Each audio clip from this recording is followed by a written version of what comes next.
Hi there.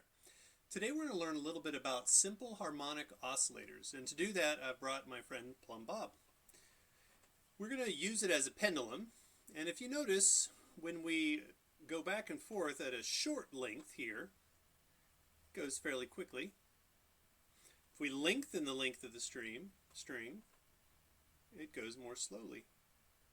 And everyone's noticed, being on a swing before, that even if you put it all the way out here and you drop it, the period length is exactly the same as if we were to drop it here.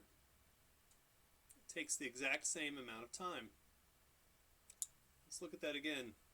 1, 2, 3. 1, 2, 3. Isn't that interesting? In order to learn a little bit more, though, let's go to Desmos and check it out there. All right, here we are in Desmos. I'll leave a link to this equation down in the comments below. So if you notice, we have two pendulums here. We have one that's green and one that is red. And if we press play on the time, it'll go back and forth, and you'll notice that even though one length is half the length of than the other, the period length is not the same. Look, we have 10, 11, and we're at 17. If this were double the length, if this was double the length of this one, which it is, we would think that this one would have to be half the period. Now, why is that the case? So if you look down, let me press pause on here. If you look down, we have the equation for the period. The period for the green line is located here, and the period for the red line is located here. And the lengths are L1 and L2, and those are adjusted right here. So what's going on here? How come the period is not half when the length is half? Well, it has to do with the square root here. So we can write that out.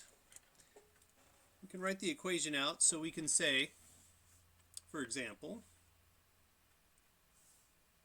P for the period is equal to 2 pi times square root of the length divided by gravity.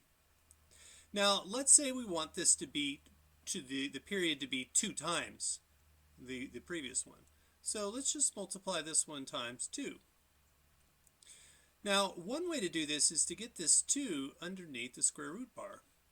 So if we go 2 pi times the square root of length divided by g, and we multiply this times the square root of 2 squared, which of course is equal to 2, now we can combine them underneath the bar.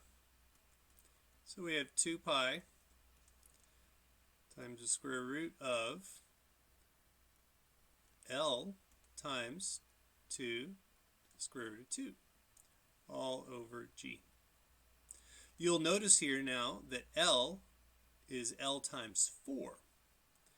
So that equals to 2 times the square root of L, 4L, divided by G. So if we had the length 4 times as long, it should be exactly equal to half the period. Let's test that out.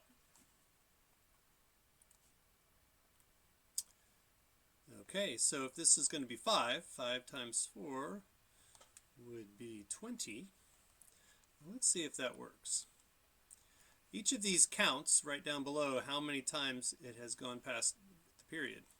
So we have 1, 2, 3, 4. Now down below, do we have half? Let's see.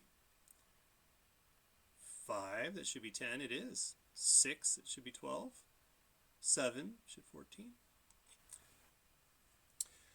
So why don't you try that at home? Get your friend Plum Bob and take it out at a certain length and time the period, and then shorten the length by 1/4 and time the period, and see if it is exactly half the time.